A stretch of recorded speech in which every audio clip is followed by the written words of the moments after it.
ভালো। এসএফআই এর 50, হ্যাঁ, কি অনুভূতি? এসএফআই 50 এটা আমাদের জন্য গর্বের ব্যাপার। আত্মত্যাগের 50 বছর, আন্দোলনের 50 বছর এবং হচ্ছে সংগ্রামের 50 বছর।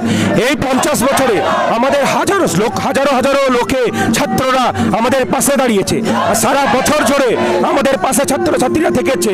আর এটা আজকে এই যে লম্বা মিছিল, এই যে শ্বেত পতাকার সমুদ্র, এই সমুদ্র আজকে শেষ দেখতে পাবে না তৃণমূল বিজেপি।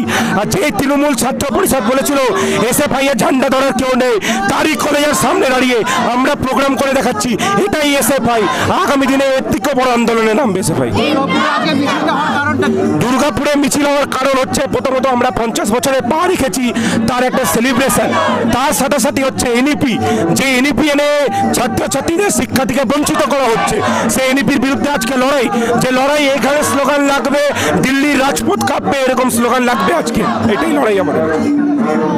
আজকে এসএফআই এর মিছিল দুর্গাপুরে, কি অনুভূতি? এসএফআই 50 বছর।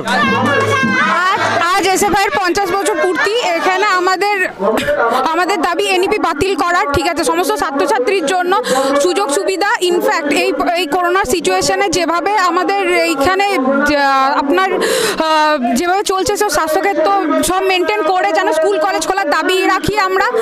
এনইপি বাতিল করার দাবি রাখি। যে দিল্লির মতো জায়গায় আমাদের কৃষক যারা আন্দোলন করছে তার বিরুদ্ধে আমাদের লড়াই। আমাদের এই 50 বছর এই সব দাবি নিয়ে আমাদের লড়াই আছে। জেলার মিছিল? হ্যাঁ, এটা দুর্গাপুর পশ্চিম বর্ধমান জেলার মিছিল।